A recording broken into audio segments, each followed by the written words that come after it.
For domestic violence survivors, housing is a huge barrier in making that decision about whether to stay in an abusive situation or to leave. I had a career, I had a great job. I had to leave it all behind because of my safety. I had not even a quarter to my name and I'm 9 months old.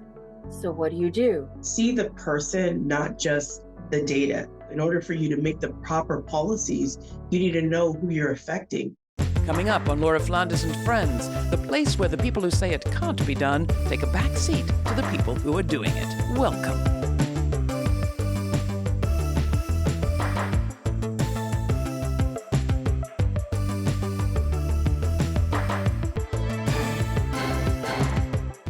The war on women takes many forms, but have you ever considered that at least some of its refugees might be the homeless people you see on your streets? Homeless or houselessness in the U.S. has reached a crisis point.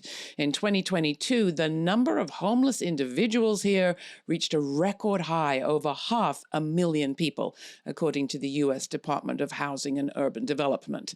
Look more closely at those numbers, as researchers in Los Angeles did recently, and you'll find a disturbing fact. In one study, 35% of those who'd experienced homelessness had also experienced domestic violence. Now, some are calling for more gender-conscious policymaking. In LA, a unique cohort of advocates, policymakers, and survivors is laying out what that might look like. Today, we will meet some of them. Teniecka Drake and Yenni Rivera Martinez are survivors of domestic violence-related homelessness who've turned into advocates. Teniecka works with Rainbow Services in LA and Yenni with LASA, the Los Angeles Homeless Services Authority. Krista Colón is Senior Director for Public Policy for the California Partnership to End Domestic Violence. She's successfully advocated for over $100 million in new funding for domestic violence victim services and prevention. As we're speaking, though, federal funding for crime victim services is slated to be cut by 45% this summer, with a lot at stake. I am very happy to welcome our guests, all of you. Thanks for joining me here on Laura Flanders and Friends. Let me start with you, Krista. You deal with policy at the state level as well as the county and city. Can you just lay out the scenario and what you've learned about that link between domestic violence and homelessness? The link between domestic violence and homelessness is fundamental. For domestic violence survivors, housing is a huge barrier in making that decision about whether to stay in an abusive situation or to leave. And once they've left, the ability or lack of ability to find housing can be a number one reason why they would return to an abusive situation. For survivors and for our homeless population, especially among women, domestic violence is a leading cause of their homelessness. And the domestic violence shelters serving survivors are homeless service providers, even though we don't always talk about them in that context. It seems first, before we know we have a problem, at least at the level of policymaking, we have to be persuaded by numbers. Have we always looked at the gender breakdown and the causes for homelessness, especially among women and single people on the street? I think there's always been some data, and certainly coming from the domestic violence perspective, we've been looking at and know this data. But at the partnership, along with partners in Los Angeles, including Rainbow Services, we co-sponsored legislation to really push farther for that. It was a bill that passed a couple years ago, SB 914 by Senator Susan Rubio, that was designed to really fundamentally say to the state and the cities and counties that when you're planning for for homelessness, you must include domestic violence survivors and unaccompanied women experiencing homelessness in your goal setting, in your plans, in what you are attempting to do. Because we know if you aren't tracking a particular population, you're not targeting solutions at what they need. I like the people I know who say that the solutions and the problem exist in the same place. Coming to you, Yenni, on this, your experience of domestic violence, which led you to a kind of homelessness, started with you having a very good job at Marriott. Is that right? Tell us what happened. I was a sales manager with Marriott. So worked for the Fortune 500 company. I had a career. I was 8 years there. But something that I want to kind of connect with what was just said is that people don't realize that when you leave a domestic violent scenario, you're automatically homeless. You don't have at home the moment you step out that door or step out of that relationship. And so for my case, even though I had a career, I had a great job, I had a bank account, I had to leave it all behind because of my safety.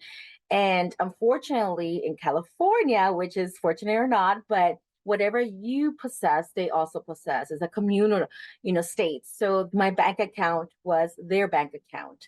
My vehicle was his vehicle. So even though I went to the police with bruises, with a broken lip, to kind of obtain my vehicle back, they let me know, fortunately, he is your spouse, he is your husband, so that is his vehicle. When I walked out that door, I had not even a quarter to my name, and I'm 9 months old. You said that he emptied your bank account, he took the car. What were you left with? Nothing. Basically, the clothing I was able to save, when I called my family, my mom, my parents, they were able to just go to markets and try to get carton boxes.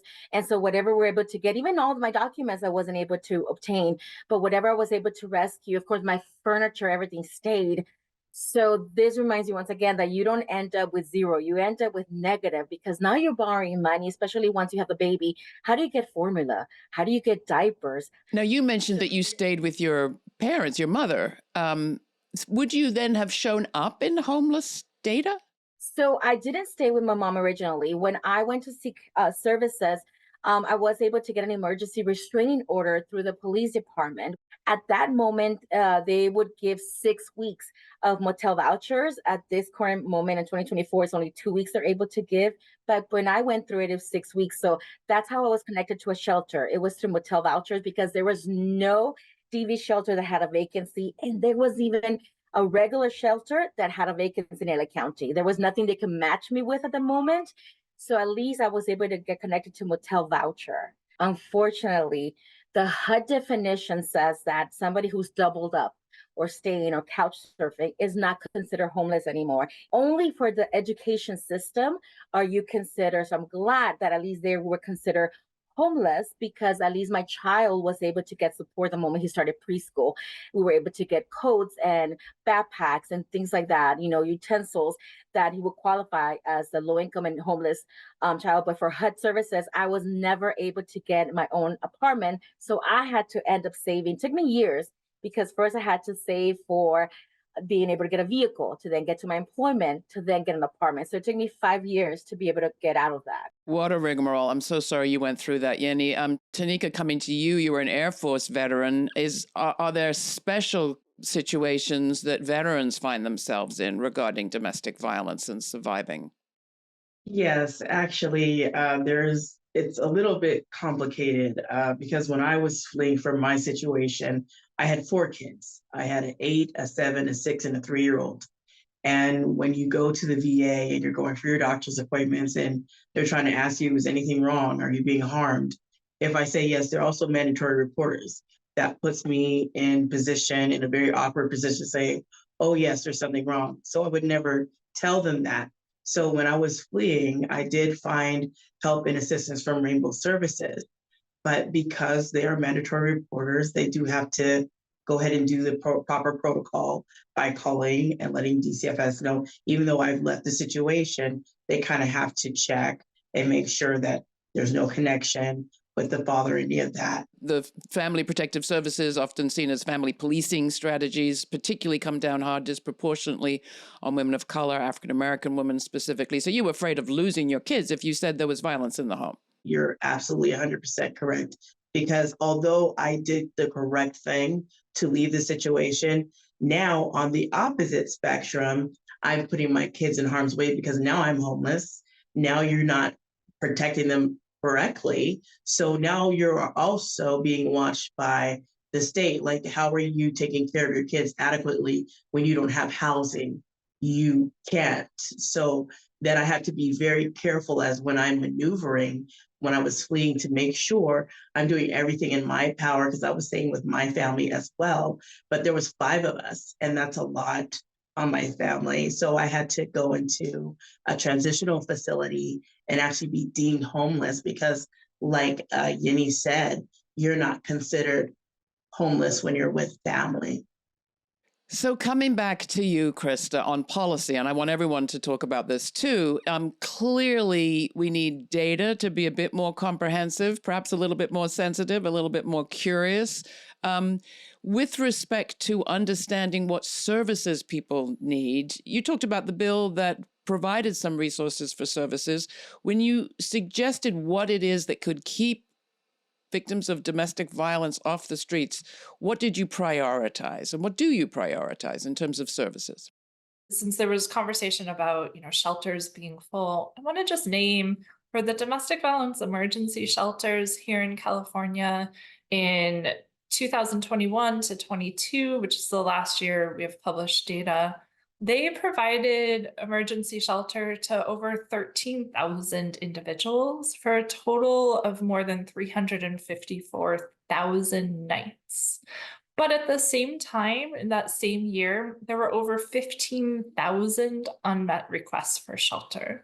The demand is so high on these shelter services, right? And unfortunately, Yenni, that experience of calling shelters and them being full is one that is a struggle. And so when we think about what services are needing, housing is essential, but not just emergency shelter, longer term housing, right? Transitional housing, which Teniecka mentioned, that can provide several years of stable housing along with a range of services, and also a housing first approach that provides rapid rehousing for folks who may already be experiencing homelessness, or housing stabilization for folks who are housed but at risk of losing their housing. And that is flexible to accommodate that range of needs that a survivor might need to be able to establish permanent housing, which could be help with a security deposit, which is not cheap here in California with our rent prices where they are. Could be help with an employment and job training program, or completing a college degree so that you can earn a higher wage. Can be help with car repairs so that you can get to and from work and sit in LA traffic and commute to your job to, get paid to be able to pay your rent. That whole range of needs. And that's just the housing spectrum. So first you need data, then you need some input on policy. Teniecka, coming to you, do you think survivors themselves have adequate input into the policy that's being promoted and potentially passed? Not always. If you're not part of a cohort, as I'm an advocate, so I get to be a part of more than if I was just a survivor just going through it, or just a victim of that. You don't really get to really share about what's going on, especially if you're fleeing. You don't really have an input on these different things. I know for myself, one of the things that is key is when you're doing these policy things, it's kind of bridging the gap between the nonprofits and other organizations coming together, collaboratively working, because it's hard to find things because there's so many different systems, different layers, and you can't break through all of them. And if they're not working together, that makes it even more hard and more strenuous on you trying to find the services and trying for those partners to work together. It's breaking the silos. I think we've come to a long way where we realize that we need to educate each other about our systems. There is a homeless system, there is a DV system, there is education, there is childcare system. They each have their own protocols. They each have their own bills that get passed. They each need to be working with each other. And that's the purpose of the cohort, to be able to sit at the table together, to be able to look at bills together, to be able to initiate bills, because not only what is on the table, but also, hey, what doesn't exist that we need to create, something that Krista was sharing. Like Teniecka says, if we don't get involved, we don't advocate, changes don't come about, because we are the faces of the survivors. It did take a while before we were able to speak and share our stories because we're in hiding. So I think that's the burden and that me and Teniecka kind of share along with Krista, is making sure that as a cohort, we sit at the table.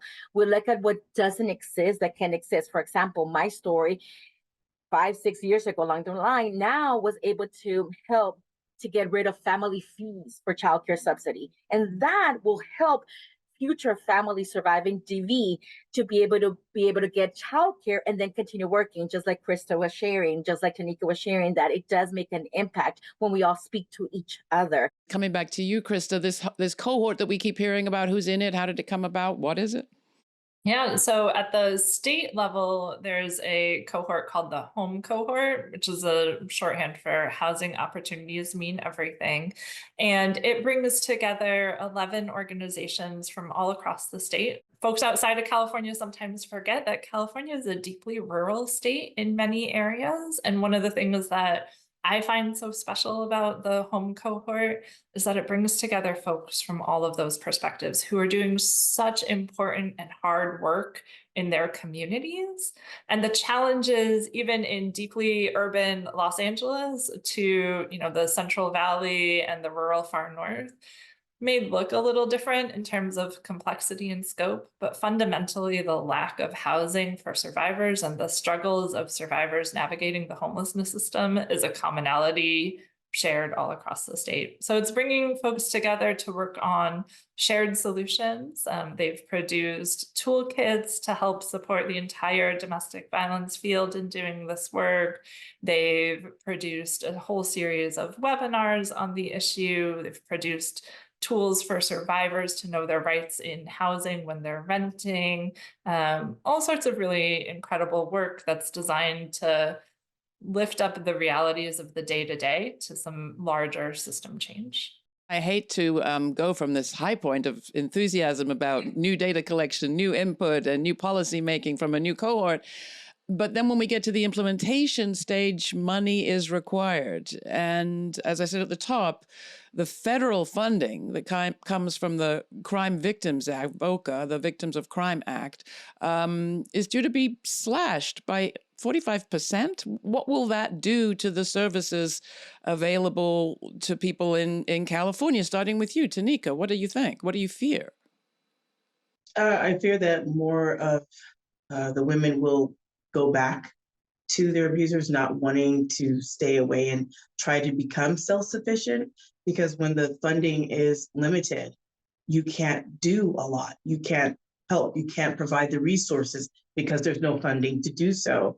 So I really do fear that people will go back, and that's scary because there's also the scary part of that person not coming out of that and ultimately losing their life. Funding is so important and vital to the resources that all survivors and victims need in order to sustain self-sufficiency, be independent, and be able to come out of those situations and never have to return. Congress finalized their spending bills in March, and the dollar amount included for VOCA is lower than we have seen in years and years, and has been on a steady decline since 2019. These funds are not traditional taxpayer dollars. They're fines and penalties from federal prosecutions that go into a special fund, and the balance has been dropping, and therefore Congress has been dropping how much they release. Congress has also made an intentional choice not to supplement that from a different funding source or find a different option. The state agency that administers these funds out to programs like Rainbow and over 380 other organizations has said that without an infusion of new money beginning in the fiscal year that starts July 1, programs will see a nearly 45% cut to their Victims of Crime Act grant dollars. The Victims of Crime Act dollars are half of the money that goes out to fund the emergency shelters and the 24/7 crisis lines.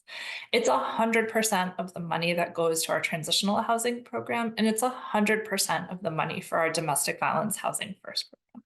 It is what underpins the state's response to domestic violence survivors' housing needs, along with so much more. So this is what's at stake here is everything. Does bringing a gender lens to this situation and this argument, this case, this advocacy that you're doing make a difference? Is it making a difference with legislators, policymakers, maybe other advocates? What do you think, Yenni? I do believe so. I think I'll go back to what it's in the beginning. I think it's putting that face to the story. I think we in loss especially, we're focusing on providing the qualitative and quantitative data with narrative. And that includes putting a gender to it, because we do know that certain ethnicities are marginalized, but we also know that women in general are marginalized. We do know that they get less funding for programs. We do know that as it is, they get paid less in the workforce. So having that support of a narrative matching the qualitative and quantitative data has really made a difference this whole fiscal year. It really has. And Teniecka, are you seeing that too? I mean, of course, there's race as well as gender. And then we have the backdrop of the assault on women's reproductive rights. When you have to navigate the homeless system, you have to navigate the system of the city or the federal or the county. If they're not all working together, you can just get so lost, so overwhelmed, so stressed because you don't understand all these different things. You're just trying to get help. You're just trying to get your family taken care of. When you go to get help, there's no funding. You can't. Well, I'm a woman trying to get help. Sorry, we don't have the funding for you. So what do you do then? You're back to square one, homeless, trying to figure it out in a very vulnerable situation out there on the streets, fighting the elements along with fleeing the situation. It just makes a compounding situation even that more worse and even that more dire. Now, the Veterans Administration, the VA, federal agency, has sometimes been an agency of improving equality, treatment of women, combating racism, anti-LGBTQ bias. Is the VA doing any better at any of this or worse? Well, I could say when I first fled in 2016, what they have in place now, which they didn't have anything about domestic violence at all. They didn't have social workers that dealt with that specifically. Now they do. So definitely things have progressed. Things are changing. They're kind of slower to move as they're a federal government. They're slower to move, but as I go into the VAs, I see there's a social worker. They are now putting out the literature. Now, if you do have a situation, now you can talk to someone without always having that in the back of your mind. Are you going to mandatory report and then take my kid and then do all these things that I had in my head? Because like you guys do not have anybody that represents any of that understanding of what I'm dealing with. So how can you actually help me navigate the process? Yenni, I'm going to come to you with a question that we ask all our guests at the end of our programs, and I'll pose it to everybody. If you were to look to the future, I don't know, 50 years from now, what do you think is the story people there will tell about us in this moment? I think that I hope that we're part of what helped to build a great system that speaks to each other, that no longer has silos, that encourage a community, encourage neighbors to let go of their bystander syndrome, that encourage community to learn what DV shelters are around them, what numbers to call, that we were part of that message, that advocacy, that this show helped to educate the community and those watching to care for this cause. Well, that sounds good to me. What do you think, Krista? What's the story the future will tell of now? You know, I hope that when they look back, they see this moment as unimaginable, that we are living in a future where it is unimaginable that there are nearly 80,000 people in Los Angeles alone who are experiencing homelessness, that so many survivors cannot access the services they need, that so many of our other populations are experiencing homelessness. And I hope that this true crisis moment that we are living in is a springboard for real and lasting change. And Teniecka? I would hope that just like my two ladies out here are sharing with me, that people would look back and say, hey, I have an awareness of domestic violence. Not only am I aware, I'm sensitive to it. And I want to be one that's a changer, a doer, and not just a spectator on the sidelines. So that's the collaboration, the policy, the working together, and the helping of your neighbor one to another. Teniecka, Krista, Yenni, thank you so much. It's been great having you here with me on Laura Flanders and Friends, and thank you for your work. Thank you. Thank you.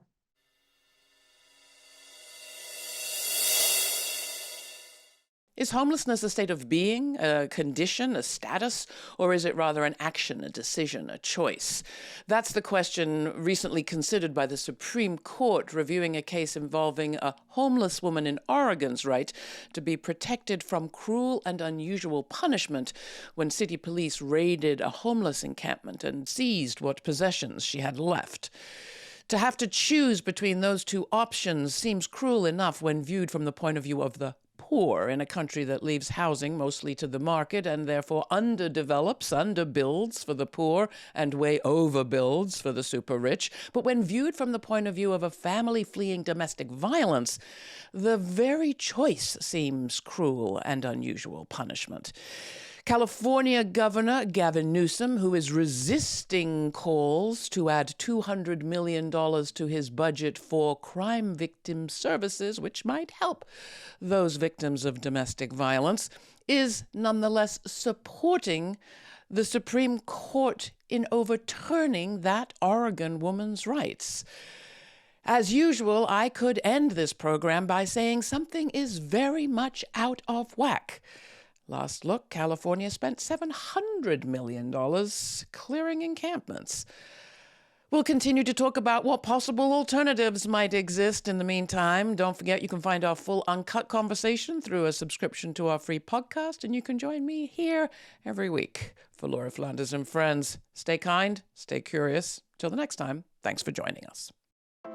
For more on this episode and other forward-thinking content, subscribe to our free newsletter for updates, my commentaries, and our full uncut conversations. We also have a podcast. It's all at lauraflanders.org.